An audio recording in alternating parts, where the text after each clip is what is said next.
जय गुरु जी। संगत जी, गुरु जी हमें कई बार मौका देते हैं कुछ करने का, लेकिन हमसे चूक हो जाती है।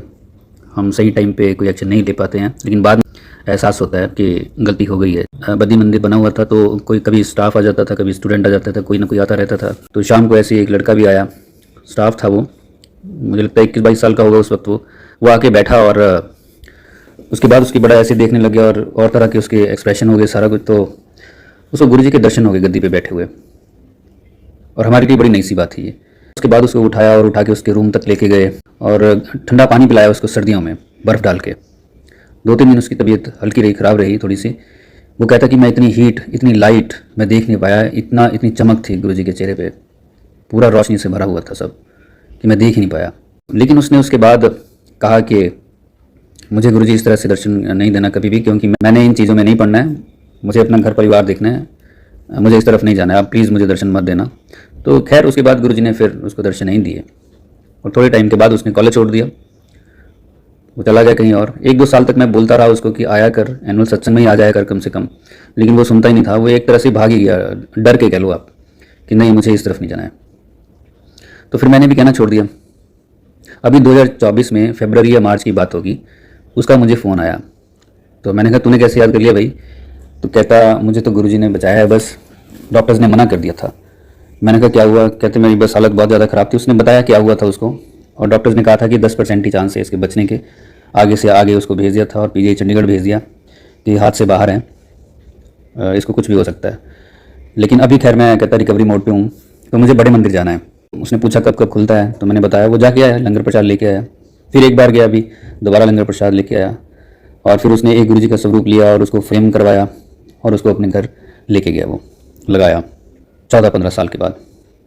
लेकिन जब मैं उससे बात करता हूँ, मैंने देखा, मैंने पाया कि वो वैसे ही खड़ा है वहीं पे जहाँ वो 2009 में खड़ा था। वैसे ही बातें, जैसे फ्रेश कोई आता है संगत में, नया नया आता है, नई नई सी बातें होती हैं। 15 साल के बाद भी वो वैसे का वैसे ही है, क्योंकि बीच का फेस सारा एक तरह से गायब हो गया। एक और बात है। 2006 में गुरुजी ने, जून का महीना होगा, गुरुजी ने बोला, अंपायर स्टेट में हम बैठे थे कि 100 गड्डी पर के आनी चाहिए कॉलेज से।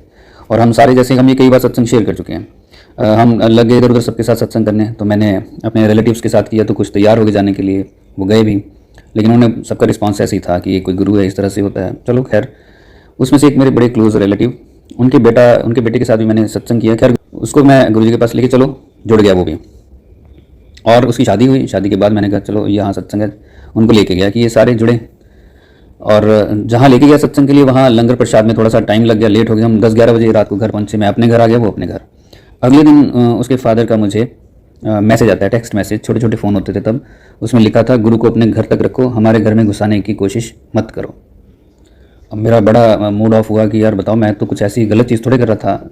मैं तो चाहता था आपके परिवार का कल्याण हो। मैं कौन सा ऐसा, आप ऐसी जगह ले गया, आपको क्या बोल रहे हैं ये, और गुरु के बारे में। अब तो वो जुड़ गए हैं, 2-3 साल पहले की बात है, वो अब संगत में जाने लग गए हैं, लेकिन 14-15 साल की बात। तो ये कुछ मौके होते हैं जो हाथ से हमारे निकल जाते हैं, और फिर जर्नी दोबारा नए सिरे से शुरू होती है। आज की बात अगर करें तो आप देखो, ये जो स्वरूप हैं गुरु जी के, बड़ा दुख होता है देख के। ये सब कुछ किस तरह से चल रहा है कि गुरु जी के स्वरूप, परमात्मा के, भगवान के स्वरूप बड़ी मुश्किल से हमें मिले हुए हैं, बड़ी मुश्किल से। कितने ही भगवान होंगे, अवतार होंगे, जिनके ओरिजिनल स्वरूप हमारे पास अवेलेबल होंगे धरती पे, इक्का दुक्का कोई अगर होगा भी। तो यहाँ गुरु जी के कितने स्वरूप अवेलेबल हैं, कितनी कृपा गुरु जी ने हम पे की हुई है। और उनका हाल देखो क्या हो रहा है, सोशल मीडिया पे कुछ से कुछ बना रहे हैं। मतलब देखा भी नहीं जाता, ये देखा भी नहीं जाता। इतना गुस्सा चढ़ता है देख के कि उनके साथ इतनी छेड़खानी कर रहे हैं, और कोई रोकने टोकने वाला नहीं है, कोई एक्शन भी नहीं है उनके ऊपर। ये कैसे रुकेगा सब कुछ? स्वरूप को ही चेंज कर दे रहे हैं। इतने हंसते खेलते स्वरूप, देखो तो बात करो तो गुरुजी लगता है लाइव है सामने। गुरुजी ने कहा ये स्वरूप नहीं, ये मैं खुद हूँ, मेरी फोटो का मतलब मैं खुद हूँ। और उनके साथ इतनी छेड़खानी। आप किसी में कोई आंख बंद है गुरुजी के स्वरूप की, तो आंख खोल दे रहे हैं। किसी में आंखों का कलर ही चेंज कर दे रहे हैं, कहीं स्माइल ही चेंज कर दे रहे हैं, कहीं रिंकल्स कर दे रहे हैं इतने ज़्यादा, कहीं कुछ बना रहे हैं, कहीं कुछ बना रहे हैं। आने वाली जो जनरेशन होगी 5, 10, 20, 50 साल में, वो तो इनको ही ओरिजिनल समझ लेगी, और यही घर घर हो जाएंगे। तो ओरिजिनल स्वरूप कहाँ जाएंगे? ये हमारे देखते देखते 2-3 साल में ये हाल हो गया है। अभी तो और संगत सारी धरती पे है, उनके सामने ये सारा कुछ हो रहा है, और कोई कुछ नहीं कह पा रहा है। कह भी पा रहे हैं तो आज मैंने कह दिया, कल किसी और ने कह दिया, बेचारे ने किसी और ने कह दिया। दुख होता है, तकलीफ होती है, फिर भी चली तो रहा है। किसी और गुरु के जो फॉलोअर्स होते हैं, भक्त होते हैं, वो अपने गुरु को इस तरह से बना के सोशल मीडिया पे डालते हैं। वो डालते हैं, लेकिन ये आज़ादी सिर्फ लगता है गुरु जी की संगत में है। ऐसा लगता है कि कुछ भी करते रहो, कोई रोक टोक ही नहीं है। आज से 10-20 साल के बाद पता नहीं क्या कर देंगे, क्या नहीं कर देंगे, इन सब चीज़ों का कौन जिम्मेदार होगा? हम ही तो होंगे जो सारा कुछ देख रहे हैं और बोल भी नहीं रहे हैं। कहाँ जाके हम जवाब देंगे? तभी बहुत से लोग बोलते हैं इतिहास की चीज़ों को पता नहीं सच्चा है कि झूठ है, क्योंकि कैसे चली होंगी, कैसे लोगों ने उसको बदल दिया होगा और बदलते बदलते क्या क्या बन गया होगा उसका। ये तो हम ये 2-3 साल में देख रहे हैं कि हाँ भाई ये तो बदल रहा है सिस्टम सारा। जो गुरुजी ने शुरू किया था, जिस तरह से होना चाहिए था, वो चीज़ें बदलते बदलते क्या से क्या बनती जा रही हैं सामने सामने ही। भाई वो सिस्टम है, उसी चीज़ को फॉलो करो, वो उसको क्यों नहीं करते? आज ये हालात ऐसे बन गए हैं कि ये सारी चीज़ें भी ओल्ड संगत को आके सामने बतानी पड़ रही है, गाइड करना पड़ रहा है, क्योंकि ज़रूरत है ये समय की। और इसमें बहुत नई संगत भी है बेचारी, वो कंसर्न्ड है, उनको प्यार हो गया गुरुजी से, तकलीफ होती है सारा कुछ देख के, और एक्टिव रहते हैं बहुत वो ग्रुप्स में, ये सारा कुछ बंद करो। लेकिन बहुत से लोग कई शहरों में उनको दबा देते हैं, हावी हो जाते हैं उनके ऊपर, बेचारों के ऊपर, और ये चल रहा है काम जैसे कोई कहने वाला ही नहीं रह गया इनको। इतने फेसबुक पेजेस बने हैं, इंस्टा पेजेस बने हुए हैं, और बिल्कुल खुलेआम ये काम चल रहा है, खुलेआम भगवान के स्वरूप के साथ खेल रहे हैं यार, हद है। शायद कोई चीज बड़ी आसानी से मिल गई है तो कदर नहीं है, इसीलिए कदर नहीं है। आज तक भगवान की कोई ओरिजिनल फोटो अवेलेबल नहीं होगी शायद, लेकिन मिल गई है, बैठे बैठाए मिल गई है, कुछ करना भी नहीं पड़ा, तो ये हाल कर रहे हैं। कोई डर भी नहीं है, सोचते भी नहीं है कि आगे जाके इसका क्या रिजल्ट होगा, आगे आने वाली जनरेशन बेचारी किस तरह से उलझ जाएंगी, ये भी नहीं सोचते। और आगे से आगे संगत उसको फॉरवर्ड भी कर रही है, लाइक भी कर रही है, कमेंट भी कर रही है, फॉलोअर्स भी बनते जा रहे हैं। ये कौन लोग हैं भाई? ये संगत है क्या? ये इस तरह की संगत होती है कि आंखें बंद करके चले हुए हैं? कोविड के बाद से संगत एकदम से बढ़ी, क्योंकि जूम आ गया, सत्संग सबके बाहर आ गए, सोशल मीडिया पे चला गया सारा कुछ। जो यहां वहां हुआ करते थे वो सोशल मीडिया पे हो गया, सीधा ही वो फैल गया। जिसके जो हाथ लगा वैसे उसने उसको ले लिया अपने अपने तरीके से, और अपने अपने तरीके से एडिट करना शुरू कर दिया, अपने अपने तरीके से जुड़ना शुरू कर दिया। और बीच में ऐसे एलिमेंट भी आ गए जिन्होंने गड़बड़ करनी शुरू कर दी, और नई संगत उनको ही देख के जुड़ रही है। अब कितना ही कह लो किसी को व्हाट्सएप ग्रुप में कि भाई ये सब चीजें मत डालो, ये सब चीजें फॉरवर्ड मत करो, ये सब फेक है, ये गलत है, मैन मेड है, लोग बना रहे हैं, बेवकूफ बना रहे हैं आप सबका। आप इन सब चीजों से हटो, वहमों से हटो, गुरुजी के साथ सीधे जुड़ो। ओल्ड संगत के जो सत्संग है उनको सुनो, जो सीधे सीधे हैं। ये बना बनों के जो पेश कर रहे हैं उनमें मत घुसो जाके। लेकिन सुनता नहीं है कोई भी। कई ग्रुप में कितनी कितनी बार हम बोल चुके हैं, उसके बाद भी वो फिर से डाल देते हैं। वो इतना गुस्सा आता है कि यार तुम लोग देखते भी नहीं हो ग्रुप में क्या चल रहा है क्या नहीं चल रहा है, कौन क्या कह रहा है ये भी नहीं देखते हो, एडिट की हुई स्वरूप डाल रहे हैं, आगे कुछ भी फेक मैसेजेस डाल रहे हैं। 3-4 दिन पहले किसी ने डाला इस तरह का मैसेज, मैंने उनको फोन किया कि आप देखते भी नहीं है क्या, आप देखो तो सही, आपको ऐड कर लिया ग्रुप में तो आप ऐसे अंधाधुंध चलोगे। कितनी बार उसमें लिख चुके हैं कि ये सब कुछ नहीं करना है, ऐसे फेक मैसेजेस नहीं डालने हैं, ऐसे एडिटेड स्वरूप नहीं डालने हैं। वो कह रही है कि मैं तो 1 महीना ही हुआ मुझे जुड़े हुए, और मुझे लगता है ये गुरुजी की वर्डिंग है, ये गुरुजी ही कह रहे हैं। तो जब उनको मैंने बताया कि ये सारा कुछ फेक ऐसा कुछ चल रहा है, तो वो कह रहे हैं ठीक है अंकल आज के बाद नहीं होगा, मुझे पता ही नहीं था, आई एम वेरी सॉरी। 5-6 दिन पहले किसी ने फोन किया कि भैया मैंने कहा उनको जो एडमिन है कि यार ये ग्रुप में ये सारा कुछ चल रहा है, इसको बंद करो, आप बोलते क्यों नहीं हो? वो कहते हमें क्या जरूरत है बोलने की, भाई जिसकी जैसी इच्छा वो करता रहे, हम किस को बोलते रहेंगे। और दूसरी बात, हमने बुरा क्यों बनना है, अगला बुरा मान जाएगा। अब देखो यार, किसी का मतलब आप उससे तो कंसर्न हो कि कोई इंसान बुरा मान जाएगा। गुरुजी की संगत के साथ कुछ भी होता रहे, गुरुजी बुरा मानते रहे, उससे कोई लेना देना नहीं। कंसर्न आप उन लोगों से है, तो फिर जुड़े किन से, गुरुजी से या उन लोगों से? तो उन्हीं लोगों से जुड़े हुए हैं आप, गुरुजी से कहां जुड़े हैं फिर तो आप। लोग कहते हैं आप जितना मर्जी कर लो, ये लोगों के सेल्फ इंटरेस्ट इन्वॉल्व है इसमें, लोगों ने बिजनेस बना लिए हैं, इसीलिए कोई ज्यादा एक्शन नहीं लेता, बोलता नहीं है, उनके सेल्फ इंटरेस्ट इन्वॉल्व है इन सब चीजों में। किसी को कोई लेना देना नहीं है कि ये भीड़ है या संगत है, बातों को घुमाते हैं, वो यूज करते हैं बिजनेस पर्पस के लिए। अब पता नहीं ऐसा होता है कि नहीं होता है, लेकिन बहुत से एडमिन ऐसे भी हैं जो बहुत एक्टिव हैं, वो बोलते हैं, चाहे वो नई संगत में कंसिडर होते हैं, लेकिन वो बोलते हैं, बहुत बोलते हैं। वो ग्रुप्स में बताते हैं कि भाई ऐसी चीजें मत करो, जिम्मेदारी समझते हैं अपनी संगत होने की, गुरुजी के लिए, गुरु परिवार के लिए। अगर किसी को कह दो तो वो कहता हमें क्या लेना देना। अब देखिए जब घर परिवार में कोई कुछ प्रॉब्लम आ जाएगी, कुछ मेडिकल इश्यूज हो जाएंगे, तो गुरुजी बचा लो बचा लो। अब जब ये सारा कुछ करने के बाद कुछ बोलो, कोई एक्शन लो, आप बोलो किसी ना किसी को ग्रुप में बोलो, तब वो कहते हैं हमें कोई लेना देना, कोई और देख लेगा। और कौन देख लेगा? कौन है पीछे, किसके सारे आप चल रहे हैं? हम सबकी जिम्मेदारी है, मांग तो हम रहे हैं ना गुरुजी से, तो बोलना भी हमारी जिम्मेदारी है, तब कोई और देख ले। अगर घर में किसी को कुछ हो जाए तो उल्टे लटकने के लिए तैयार हो जाएंगे, अगर कोई बोल देगा कि उल्टे लटक जाओ अपने परिवार के लिए। लेकिन गुरु परिवार की जब बात आएगी तो कोई और देख लेगा, हम क्यों बोले, हम क्यों बुरा बने, मीठी मीठी इमेज बना रखी है, खराब ना हो जाए, लोग क्या कहेंगे, बुरा कोई और बने। नई नई संगत आती है, वो जुड़ती है, वो किसी को कहती है हमें इस ग्रुप में ऐड कर लो, उसमें कर लो, उनको कर लेते हैं लोग। लेकिन उनसे मैं कहना चाहूंगा कि अभी आप नए नए आए हैं संगत में, आप देखिए जरा क्या सिस्टम है, किस तरह से होता है। ऐड हुए अभी 2-3 दिन नहीं होते हैं कि साथ के साथ फॉरवर्ड करने लग जाते हैं, कुछ भी पता भी नहीं होता वो सही है कि गलत है, तुरंत शुरू हो जाते हैं, फिर बाद में कहते हैं हमें पता नहीं है। 6 महीने साल ऐसे मैसेज और इन सब चीज़ों को फॉरवर्ड करते रहते हैं, उसके बाद कहते हैं हमें पता लग गया सब कुछ गलत है, ये हमने नहीं इधर जाना। लेकिन तब तक आप सिस्टम जो बिगाड़ रहे थे उसका हिस्सा बन चुके हैं ना आप लोगों को देख देख के कितने और लोग 1 साल में खराब हो गए हैं। उसका जिम्मेदार कौन है? वही तो हैं जो फॉलो कर रहे थे और उसमें आप भी थे। अब आप कह रहे हो ये सारा कुछ गलत था। तो जो नई संगत आती है, मैं उनसे कहना चाहूंगा 5-6 महीने कम से कम आप आराम से बैठो, देखो क्या सिस्टम है, कुछ भी मत फॉरवर्ड करने लग जाओ। ऐसी ऐसी बातें करती है जो नई संगत होती है, कई बार सुन के बड़ा लगता है कि ये यार क्या बोल रहे हैं। ये मुझसे पूछने लगे कि कितने दिन में यहाँ आके काम हो जाता है, कितने दिन में काम हो जाता है। ये गुरु से जुड़ रहे हैं, बताओ कितने दिन में काम हो जाता है? 7 दिन में काम हो गया तो उसके बाद क्या करेंगे? गुरु को छोड़ देंगे? यार गुरु बहुत बड़ा वर्ड है, बहुत बड़ा वर्ड है। गुरु की शरण में जब जाते हैं ना तो उसमें सोच समझ के इंसान को चलना पड़ता है। ये आंखें बंद करके थोड़े कि कुछ भी उठाओ, कुछ भी फैला दो, कुछ भी करते रहो। कुछ जिम्मेदारी भी तो होती है। और कहा गुरु जी परम पिता बड़ी मुश्किल से मिले हैं, लेकिन कदर नहीं है, बेकदरी भी हो रही है। गुरु जी ने कहा संगत तो मेरी मुट्ठी भर है, बाकी सारी भीड़ है। कब कहा? जब गुरु जी फिजिकल फॉर्म में थे। किनको कहा? जो सारे ओल्ड संगत है, उनमें मैं भी हूं। वही लोग थे जिनको कहा गुरु जी ने मुट्ठी भर। और हो सकता है कि मैं बाहर भीड़ में बैठ के इस वक्त बोल रहा हूं, भीड़ का हिस्सा बन के बोल रहा हूं, और बहुत से लोग मुट्ठी में बैठ के सुन रहे होंगे, लेकिन वो भी इस बात पे ना इतराएं कि मुट्ठी में है तो मुट्ठी में ही रहेंगे। ये कोई पॉलिटिक्स नहीं है कि पॉलिटिशियन की किसी की बटरिंग की और उस पोजीशन पे ही बैठे रहे हमेशा। ये गुरु का रास्ता है। यहां कुछ नहीं पता कौन चटक के नीचे आ जाएगा और कौन एकदम से ऊपर पहुंच जाएगा, कुछ नहीं पता। इस बात पे ना इतराएं हम। बहुत से लोगों को गुरुजी ने फिजिकल फॉर्म में दर्शन दिए, उनमें से हम भी एक हैं। शायद उस वक्त गुरुजी एक तैयारी ये भी करवा रहे होंगे कि भाई आने वाली जो संगत होगी उनको बेवकूफ़ बनाया जाएगा, उनको उलझाया जाएगा। आप लोगों ने गाइड करना है, सिस्टम में लेके आना है, उनको बताना है उनको कि किस तरह से चलना है, भटकने नहीं देना है उनको। क्या पता इस वक्त गुरुजी क्या चेक कर रहे हैं, क्या नहीं चेक कर रहे हैं। अगर मैं ये कहूं कि मैंने गुरुजी के दर्शन किए हुए हैं तो मुझे, मैं किसी सत्संग में जाऊं तो मुझे वीआईपी ट्रीटमेंट मिलना चाहिए, मुझे वहां आगे बिठाना चाहिए, मुझे पीछे कैसे बिठा दिया, तो ये गलत होगा मेरे पार्ट पे। भाई जहां सारे बैठे हैं वही बैठे हैं। मैंने तो यही देखा है, वहां गुरुजी के सामने सारे इकट्ठे ऐसे बैठते थे, चाहे कोई कितने बड़ा हो। एक प्लेट में 4 लोग लंगर शेयर करते थे, उसका मतलब ही यही था, इक्वालिटी।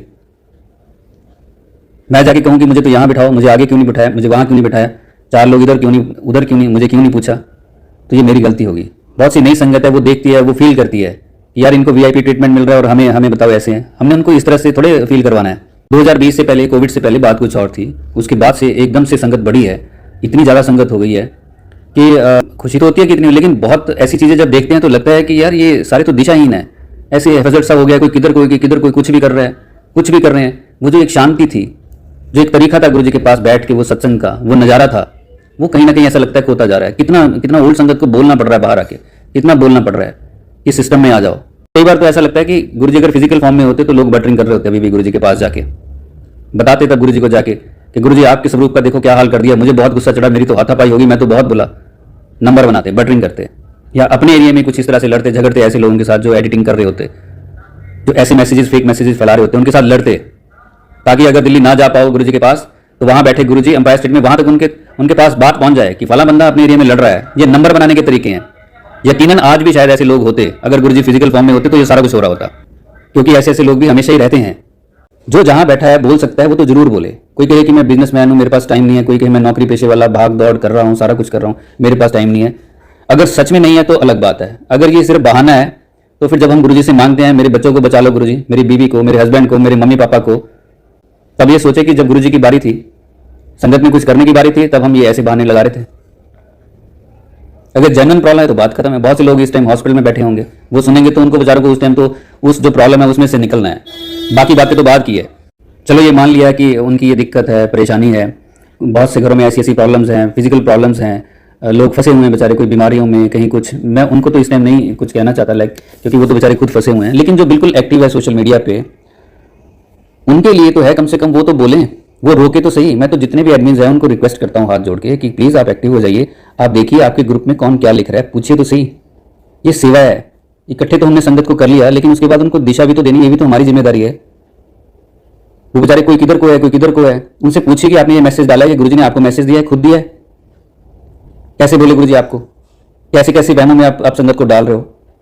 आप पूछिए तो सही कम से कम उनसे। ये हमारी जिम्मेदारी है। अगर हम जिम्मेदारी से भागेंगे, चालाकी करेंगे, तो जब फंसेंगे ना मुसीबत में, तो जब गुरुजी करेंगे तो हम सोचे कि हम जब काम करने वाला था वहां से हम भाग गए थे। वहाँ हमने काम किया नहीं, चालाकी की है, तो कैसे मांगेंगे? आने वाले टाइम में 5, 10, 20, 50 सालों में इन स्वरूपों का क्या हो जाएगा, पता नहीं क्या होगा क्या नहीं, लोग क्या ही बना देंगे, ओरिजिनल बचेंगे कि नहीं बचेंगे। तब गुरु जी को शक्ल दिखाना तो बहुत दूर की बात, अपनी ही नजरों से न गिर जाएं कहीं। आज काम करने का मौका है, ये मौके होते हैं। और अगर गुरु जी ने कह दिया चल बैठ पड़े हो, तेरे बस की है नहीं, किसी और को देखता हूं, देख लिया, इतना सा काम तो तू कर नहीं पाया। 2009 में मुझे किसी ने डिच किया, मैंने पहले कई बार बताया हुआ है, और गुरु जी मेरे ड्रीम में आए। उसके बाद मुझे बड़ा लगा कि संगत में कोई रह के ऐसे कैसे कर सकता है यार, धोखा कैसे दे सकता है। मुझे लगता था गुरु जी की संगत में जो आगे वो सब गुरु में ही हो गए, सब ऐसे ही होते होंगे, लेकिन ऐसा नहीं था। गुरु जी आए ड्रीम में और गुरु जी ने बोला देख ली दुनिया, ऐसे कोई किसी नहीं है। मैंने कहा कैसे चलेगा? गुरु जी ने कहा वो बहुत बड़ा मास्टर है, उंगली आकाश की तरफ की, उसे काम करने के तरीके अपने हैं, देखी चल, टाइम मानते सब पता लग जाऊगा। और कुछ दिन के बाद मैं उठ के चल पड़ा। वो मेरे लिए पहला अलर्ट था कि संगत में सारे ऐसे नहीं होते, ऐसे कोई किसी का नहीं। अलर्ट था ये मेरे लिए गुरु जी का। और इसी के साथ कनेक्टेड बात आगे 1-1.5 महीने के बाद हमने सुना हुआ है सबने संगत ने कि गुरु जी नाग देवता, गुरु जी ने कहा मेरा ही रूप है। एक नाग देवता, बहुत बड़े ड्रीम दर्शन हुए पूरे शहर में, वो ऐसे चल रहे हैं, इतना बड़ा फन, बहुत बहुत बड़ा, बहुत ही बड़ा, आकाश तक दिख रहा है। और सारे छोटे छोटे लोग इधर उधर भाग रहे हैं कीड़े मकोड़े की तरह, मैं भी भाग रहा हूँ। और एक मुझे रूम दिखा, उसका दरवाजा खोला, मैं अंदर गया और उसकी 4 दीवारी, ऊपर छत थी नहीं। मैंने कहा मैं तो गया, और मैंने दीवार की तरफ अपना मुंह किया, और एकदम से फिर मेरे दिमाग में आया कि मैं क्यों डर रहा हूँ, ये तो गुरु जी है। और मैं पीछे मुड़ा और सामने मेरे वो फन फैला के बहुत बड़ा नाग देवता खड़े थे, और मैंने गर्दन भी ऐसे ऊपर की तरफ की हुई थी, इतने ऊंचे थे वो, विशाल थे। मैंने हंसते हुए कहा गुरु जी क्या यार तुझे डराता आज? और उधर से नाग देवता के बीच में से गुरु जी बोले एक टेस्ट और देना पड़ेगा हले। अब देखिए, पहली जो मैंने आपको बात बताई है, मुझे पता भी नहीं है कि वो मेरा टेस्ट था। जब हम गुरु जी के टेस्ट में से निकल रहे होते हैं ना, तब पता नहीं होता, बहुत दिमाग लगा रहे होते हैं, बहुत चालाकियां कर रहे होते हैं हम, कोई समझाए भी तो समझ नहीं रहे होते हैं हम। बाद में पता चलता है कि वो गुरु जी का टेस्ट है, लेकिन तब तक वो मौका हाथ से निकल चुका होता है। ये कुछ मौके होते हैं कि जब हम गुरु जी को खुश कर सकते हैं, लेकिन बड़ी चालाकी से हम निकल जाते हैं। देखिए संगत जी, गुरु जी पूरी माया जो है वो गुरु जी से निकली है, पूरे ब्रह्मांड के मालिक हैं, सारे अवतार सारे युग गुरु जी में समाये हैं।